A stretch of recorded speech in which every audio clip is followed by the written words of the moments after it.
Good day, this is Dimitri Lascaris coming to you from Kalamata, Greece on March 18th, 2026 for Reason to Resist.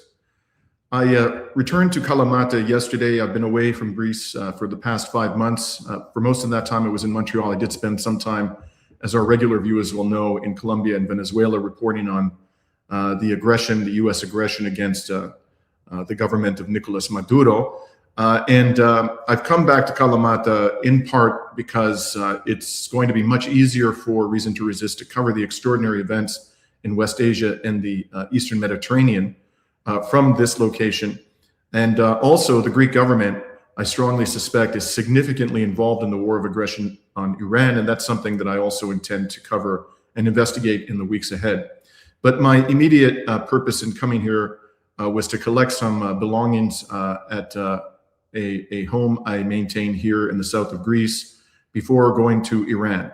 And I'll be leaving for Iran, in fact, right after I complete the recording of this report. And the way that this opportunity came to me was I was notified by an official within the state broadcaster that a handful of foreign journalists were going to be afforded the opportunity to come to Iran and to report on the cruel and sadistic impacts of this war of aggression on the people of Iran. And so very quickly, I responded to that invitation positively. I was issued a visa a couple of days ago and advised that I could be accompanied into the country in a couple of days' time. And I'm not going to get into the means by which I and these other journalists who have accepted this invitation are going to enter Iran for security purposes. As you can imagine, it's not a simple thing to do nowadays. And I do expect to be there on Thursday or Friday. We are not going to be confining ourselves to Tehran. Circumstances permitting, of course, we will see many other parts of the country to shed more light on what is being done to Iran by the Epstein regime, as we've come to know it.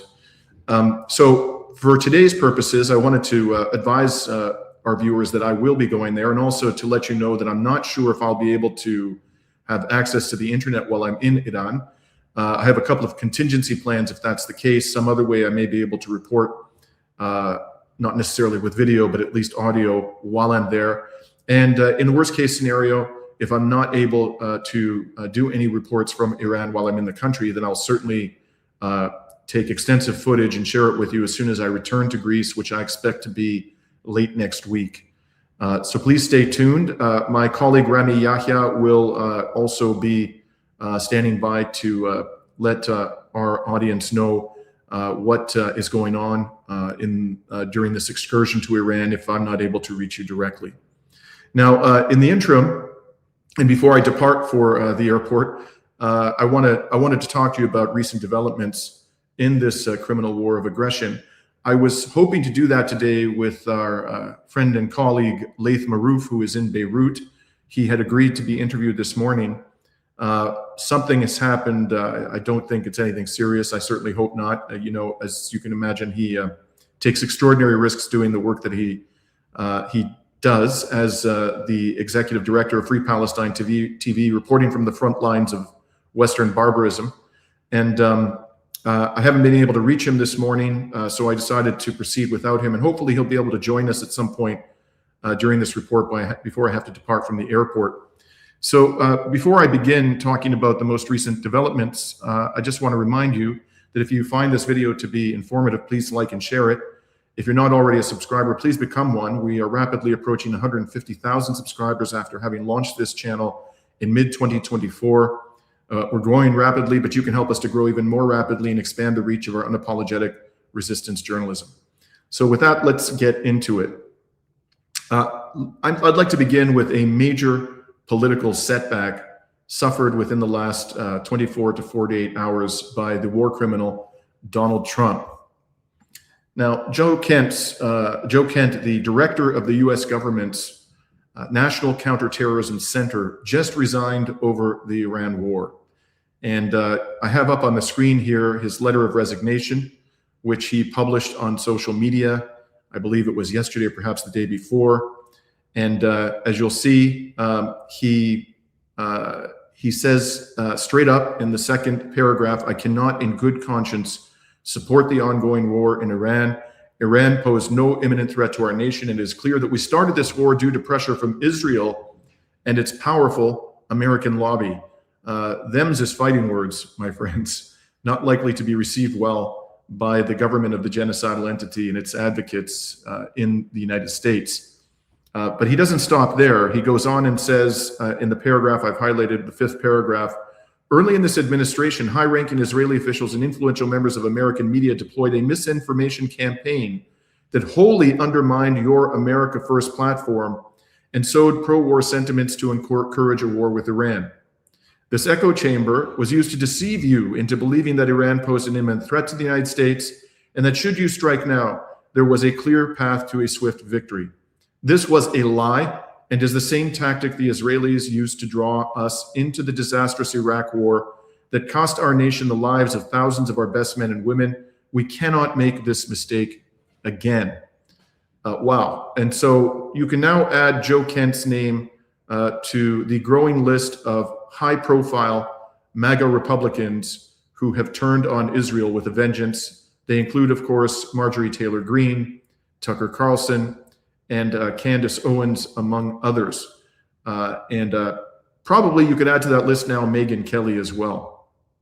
And whatever the outcome of this war may be, it appears that the decision by Trump to launch this war of aggression is going to have serious implications, and I dare say lasting and irreparable damage to Israeli-United States relations and the ability of the U.S. political elite, whether it be on the in the Democratic Party, the Republican Party, to sustain the U.S. government's shameless support for the genocidal entity.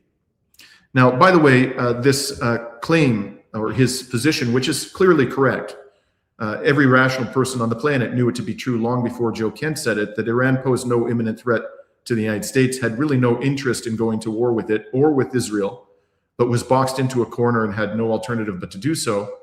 This sentiment directly contradicts the claim made by the Trump administration at the outset of the war that it acted preemptively, and certainly that was also the Israeli line, to nullify an imminent threat to the United States and Israel. So he just blew the already flimsy rationale for this war, at least one of the flimsy rationales for this war, right out of the water.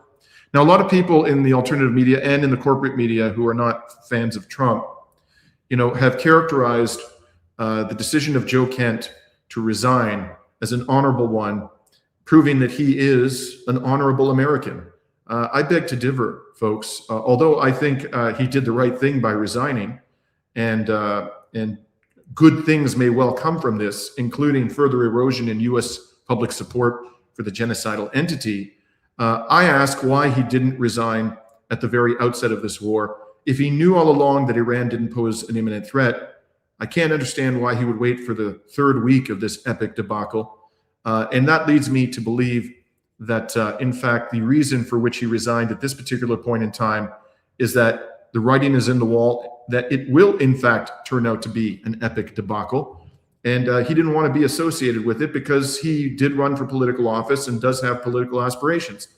Now, it's not just the timing of this, which I find rather suspicious. It's record. His record is actually that of a bloodthirsty, far-right, white supremacist warmonger. Apart from his associations, his well-known associations with Nick Fuentes, which at some point went off the rails when he, when Fuentes began to be regarded as overly toxic for the quote-unquote mainstream Republicans.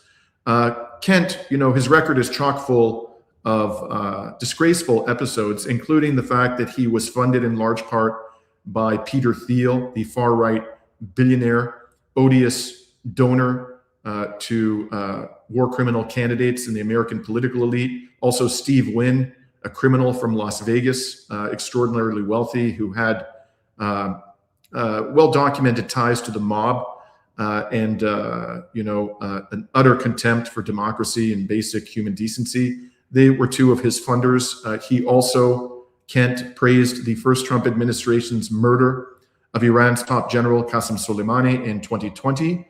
That murder provoked retaliatory strikes, limited retaliatory strikes on U.S. military bases by the Islamic Republic, and almost ignited a full-blown war. And the United States missed a full-blown war by the hair on its chinny chin chin after it murdered Qasem Soleimani. And it was only really as a result of the restraint of the Iranians that it didn't become a full-blown war at that time. So as I say, Kent praised that. And the other thing I would like to point out is that Kent did 11 combat tours in West Asia, most of them in connection with the U.S. government's criminal war of aggression on Iraq, and terminated his work at the combat level by being a paramilitary officer for the CIA. So this guy ain't no saint. You wouldn't do that kind of work if you were an honorable man. You wouldn't touch that kind of work with a 10-foot pole, damn it. So I'm just not buying this line that we should hold up Joe Kent as some kind of exemplar of integrity and moral courage. Now, in other news, the Iranian government has confirmed that Israel has carried out yet more decapitation strikes in the country. And here you can see an announcement by the Islamic Republic that Ali Larijani, Secretary of the Supreme National Security Council, has been martyred in an American Zionist bombing. Glory to the martyrs. This figure, Ali Larijani, recently gained prominent attention when he took to the streets. This was last week during the Quds Day or Jerusalem Day marches in the Islamic Republic. They also take place in many other parts of the world. He went out into the streets and joined with ordinary Iranians to celebrate Quds Day. And he did so even though he knew that the American government had offered up to $10 million for information leading to his capture or killing. So he was clearly a wanted man. He understood he was a wanted man, but that didn't stop him from exposing himself to the depravity of the Epstein regime. I understand that they also killed Larijani's son. The Epstein regime delights in taking out not only the leaders of resistance groups and governments that are opposed to it, but also their family members, just as they did with the 86-year-old Supreme Leader Ali Khamenei when they killed his daughter and his 14-month-old granddaughter at the outset of this war of aggression. The Epstein regime has also murdered Major General Pastar Gholamreza Soleimani, head of the Basij of the oppressed organization. And all of this, has the stink of deja vu all over again. This has been the repeated tactic of the genocidal Israeli entity to kill leaders, both civilian and military, of the groups and states that oppose U.S. and Israeli domination of the region of West Asia. And, it reminds me in particular of the case of Abbas al-Musawi, the second Secretary General of Hezbollah. He lasted in that position for only 1 year.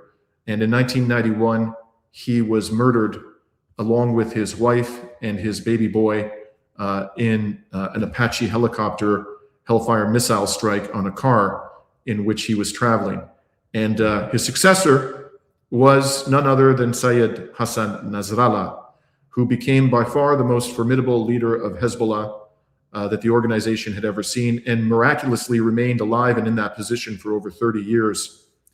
Now, of course, they ended up killing Sayed Nasrallah as well. But where did that get them? The Islamic resistance in Lebanon is now inflicting more damage on Israel by all indications because of the breadth and nature of its attacks on the genocidal entity than it did at any time during this genocide, including when Hassan Nasrallah was alive and was leading the organization. I often ask myself, when these decapitation strikes succeed, why does the Israeli entity do them when it should know beyond a shadow of a doubt that this doesn't enable it to win wars and arguably is counterproductive? Well, I think that there are probably three reasons. One of them is that there may well be some short-term tactical benefit arising from the disruption entailed by killing a senior figure, one who's in a position of command. But that disruption invariably, as we've seen over and over again, and Hezbollah is an excellent example of this, is short-term, invariably is overcome, and oftentimes results in the replacement of the decapitated leadership with one that is even more competent, more determined, and more angry, frankly. So that's one reason. Maybe there are short-term tactical benefits to killing these people. The second reason is, I think, probably a much more important one from their perspective, and that is the propaganda value, because this, will impress a lot of people in the West as being proof that our side, it isn't mine, I assure you, is winning. And so there's also the potential effect of demoralizing the population of the countries that are being targeted.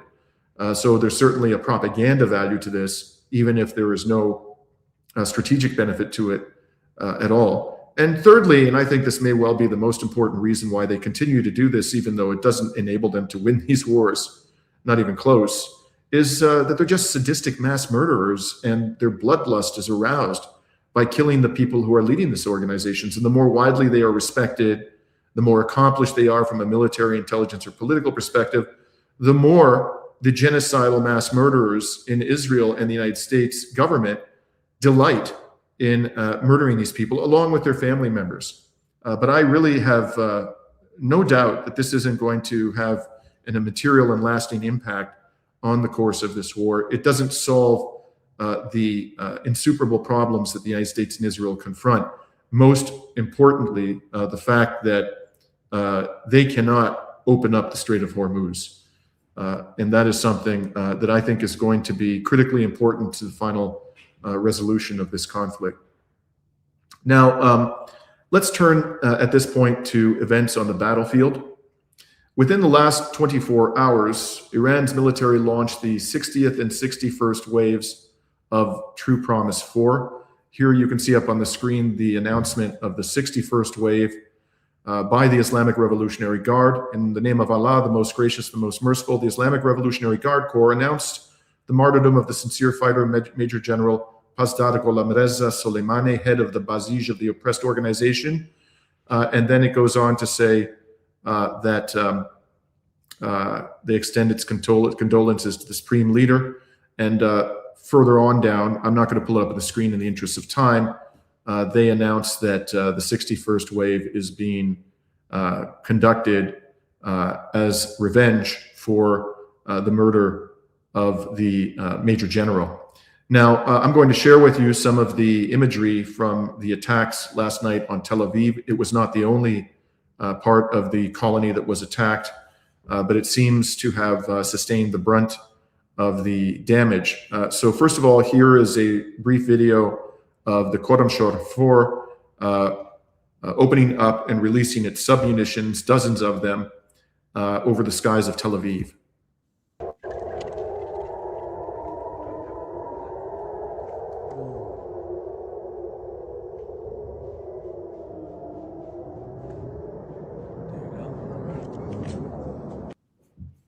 And you notice there, it doesn't appear, at least during that brief interlude, that there were any interceptors fired from the surface up to meet that warhead. In fact, I've seen so many of those submunitions descending upon targets inside the colony without any interceptors approaching them that I've begun to suspect strongly that the Israeli air defenses have been instructed, their forces, not to fire at these incoming submunitions because they're getting very low on interceptors, critically low, as has been reported by the corporate media in the West. And the best that they can hope for by firing several precious and extraordinarily expensive interceptors into that mass of submunitions is to take one or two of them out, and it's just not worth it. I suspect that they are reserving the few interceptors they have left for the ballistic missiles that have large single warheads. They have a much better chance of taking those out and preventing the damage than they do the submunitions, these much smaller submunitions. But even those ballistic missiles are rarely taken down. As MIT Professor Emeritus Ted Postel, one of the leading missile technology experts in the United States, said recently in an interview, he estimates that the Israeli air defenses and U.S. air defenses take down 5% or less of the Iranian ballistic missiles. Here's another view, by the way, of a Counter-Terrorism opening up and releasing its submunitions over the skies of Tel Aviv.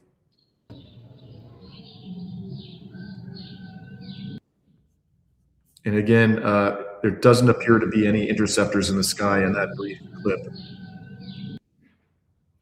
Now, let's look at the impacts of these cluster munitions. Here's a video that emerged last night of one of these impacts.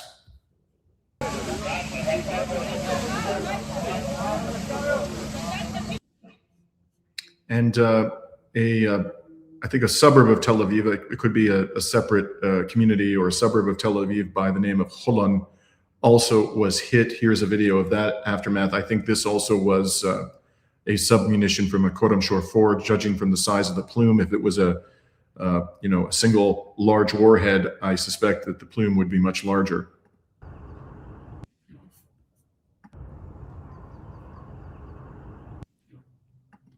Now, a tall building was also struck. This is quite a violent image. There's no bloodshed in it, but it seems like quite a damaging impact.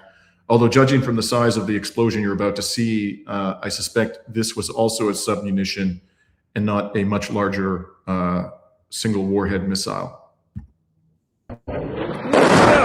Why? Wow! What the? Let's watch that again. Why? Wow! What the? Why? Wow! What the? Now, what you're about to see, I think, is the aftermath of that impact on that building. You're going to see people looking up at the upper levels of a tall building that has been struck and from which smoke is spewing. זירת הנפילה? לא להגיד איפה, חברים, לא להגיד איפה.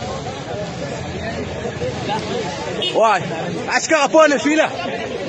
אמרתי לך שאני רואה אותו, אמרתי לכם שאני רואה אותו, אמרתי לכם. הנה, פה בבניין, אחי, פה. תקשיב, פה עבדתי, בבניין הזה עבדתי. לא מאמין. Now, Israel's central train station was also reportedly struck. Judging from the amount of damage, which was not apparently enormous, at least you can't see enormous damage done. Again, I think that this was probably a submunition rather than a very large single warhead.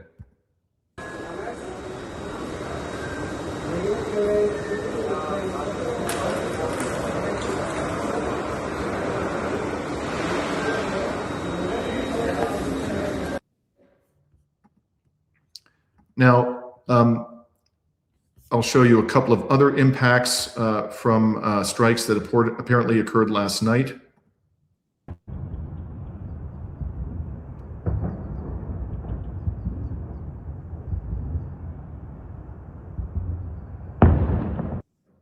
That, I understand, is Tel Aviv. If you watch again, wherever it is, that incoming missile was not, at least not in this brief video, met with any interceptor missiles.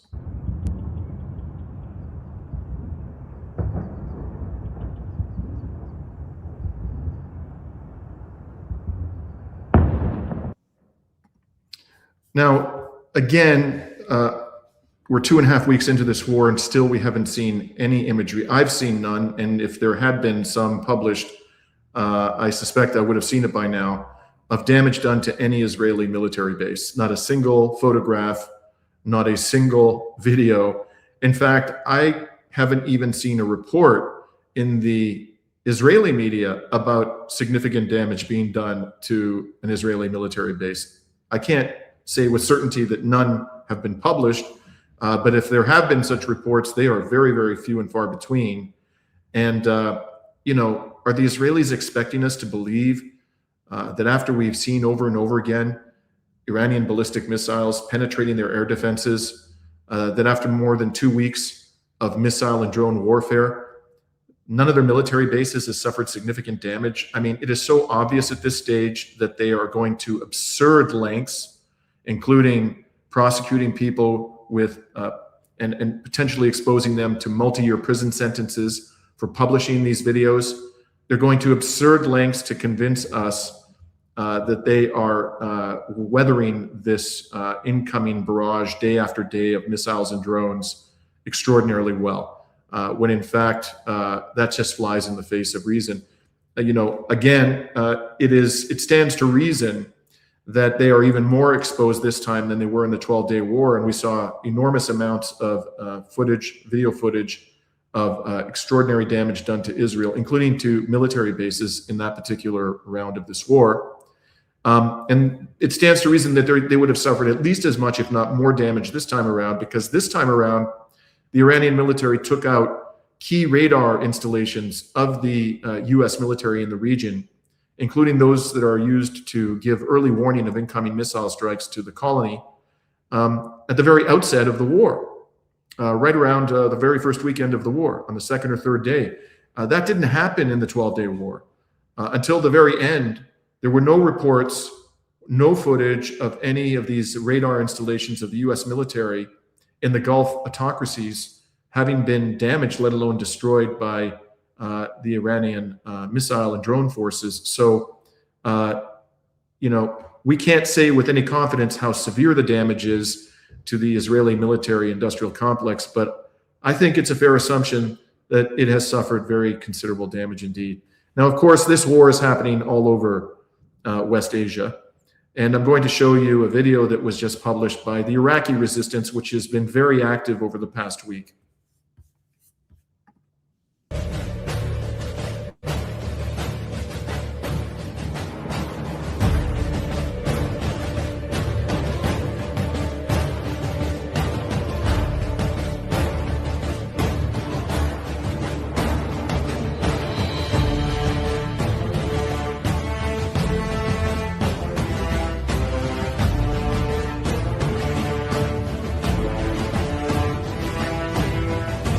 الرحمن الرحيم إذا جاء نصر الله والفتح ورأيت الناس يدخلون في دين الله أفواجا فسبح بحمد ربك واستغفره إنه كان توابا.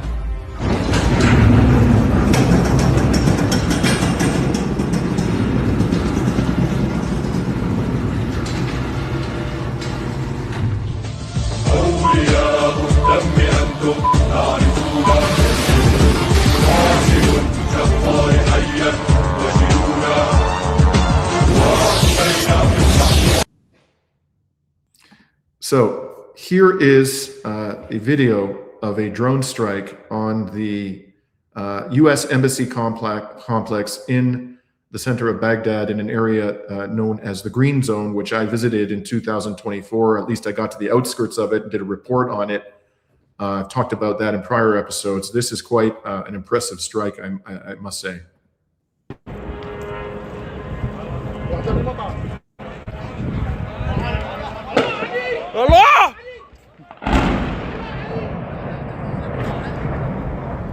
الله ضربها دربكم سيدي لا ترى مع شباب دربكم شباب ارجع يا ولد ارجع شباب ارجع ولد بدل مين هذا وين انت يا ولد صديقي مين انت قلبي صحفي مين انت عيني صحفي يا ولد. Now I'm going to show you a video of another. I believe it's the same attack, based on the information I have from resistance channels. This attack occurred last night, the night of March 17th, 18th, and this video may be of the same attack, but from a single angle, or a different angle, or it may be a different attack altogether on the same embassy complex. And listen to the number of explosions in this video that I'm going to show you. This was a swarm of drones and possibly missiles as well that were targeting the embassy complex last night.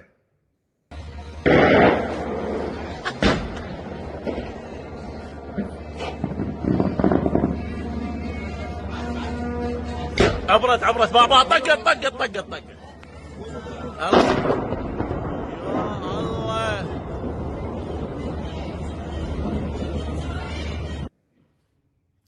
You know, as I've explained in prior videos, this green zone is basically a city within a city, and it is walled off. You can only enter through checkpoints. They don't allow people to enter without authorization of the United States government or military. There are undoubtedly intelligence services operating in that green zone, undoubtedly intelligence gathering equipment, also a significant amount of military personnel, in addition to the diplomatic corps. In fact, I think the diplomatic corps in the green zone probably constitutes a minute fraction of the population of the green zone. And it's not just Americans who are in there. British are in there, the French are in there, the whole panoply of Western imperialist criminals benefit in some way and exploit from that facility and exploit that facility in order to maintain the criminal occupation of Iraq. Now also, the United Arab Emirates continued to get pummeled last night. Here is a video of what appears to be a very large salvo of missiles coming into the United Arab Emirates.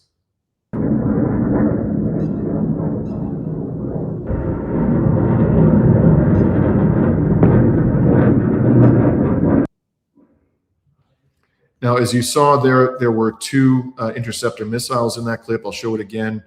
The first one appeared to hit nothing. The second one, the video ended before we saw whether it made impact with an incoming missile.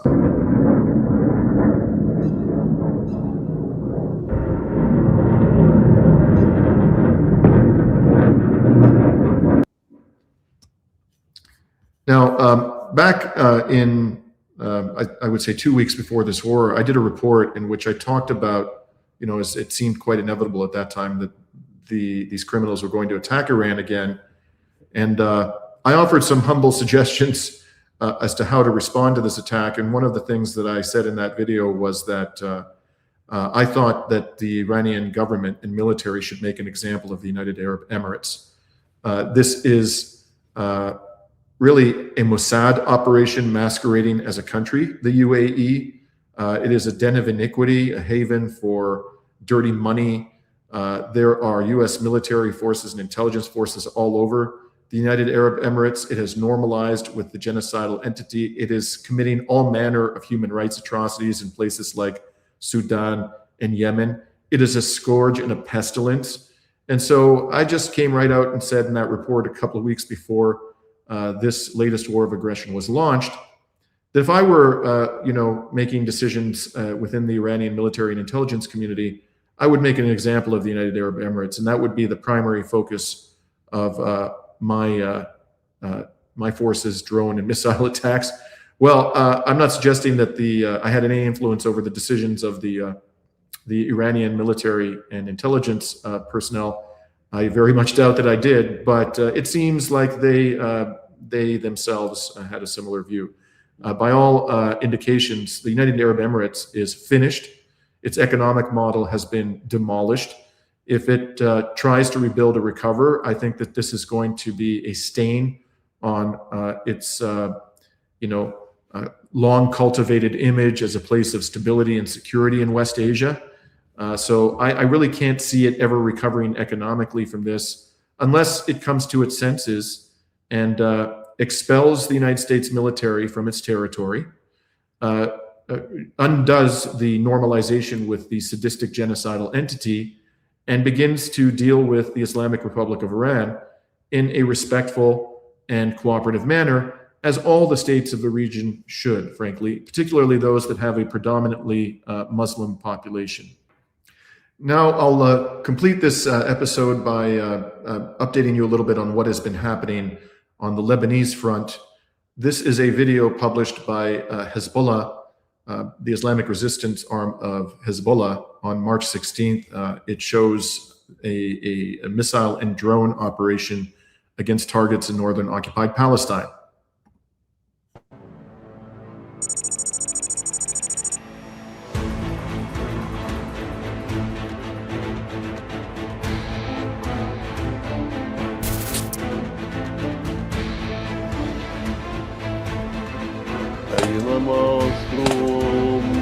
شعاعنا ليس خوف الحاضرين نحن أنصار الحسين بالشهادة سائرين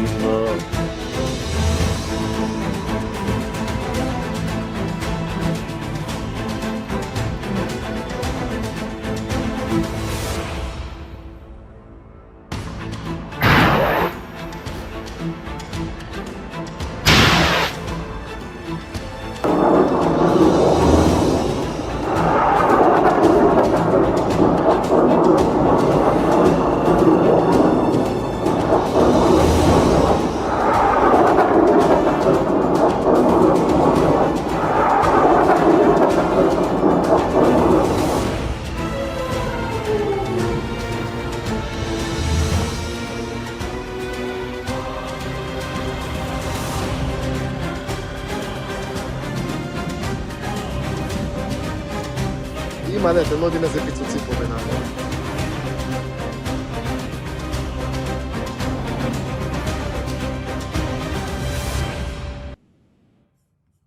Now, that was just one military operation carried out on March 16th. The Islamic resistance in Lebanon issued its daily summary of operations for the 17th, the following day, and identified no less than 51 operations against the Zionist entity in the prior 24 hours.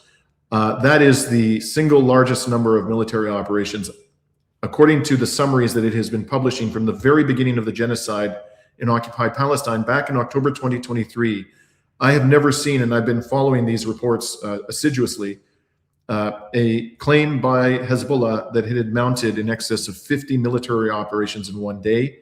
And you'll see they give detailed information for each operation, including the types of weapons used, the targets, which branch of the military forces carried out the operation. They talk about the results to the extent they're able to determine the results of the operation. But here they just give you a summary. So I'm not going to show you all of the detail, but they say that on this day, the 17th of March, 32 operations inside Palestinian territories, 19 inside Lebanese territories, because of course there are Israeli forces struggling to gain or expand a foothold in South Lebanon. And their targeting depth was 47 kilometers. Up to 47 kilometers. That's quite, Israel is a very small country. 47 kilometers covers, I think, pretty much the whole of northern occupied Palestine, and certainly would encompass within it many Zionist colonies in the north.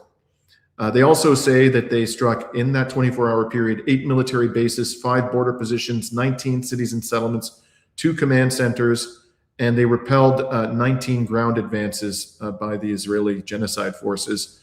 They used 37 rockets, 4 suicide drones, and 6 artillery shells. So again, Israel has quite a fight on its hands. I don't think it has ever been confronted at once, at any point in my lifetime, frankly, not even during the 1967 war, the 1973 war, with enemies as determined and as well-resourced and as sophisticated as these. And there is really no end in sight for this devastating war, tragically. There is absolutely no indication that there is going to be any kind of a compromise struck anytime soon between the Epstein regime and the Islamic Republic and its allies in the region. The demands of the Iranian government, which are reparations in the range of around 25 billion, and I'm sure that number will grow as time goes on. The removal of U.S. military forces from the region, absolute guarantees of no further attacks on Iran. None of those demands, by all indications, is remotely acceptable to the Epstein regime. It wants capitulation, or at least it wants to be able to bring this to an end temporarily, claim victory, and then come back after the midterm elections to inflict yet more barbarism on the Islamic Republic.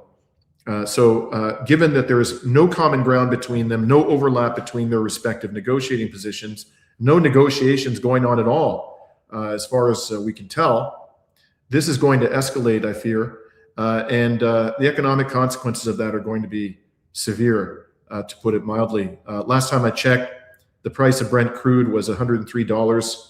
And there are more and more voices in the oil and gas industry saying that if this goes on for weeks, the price of a barrel of oil could go over $200, which would be a record and would be absolutely crippling to the global economy.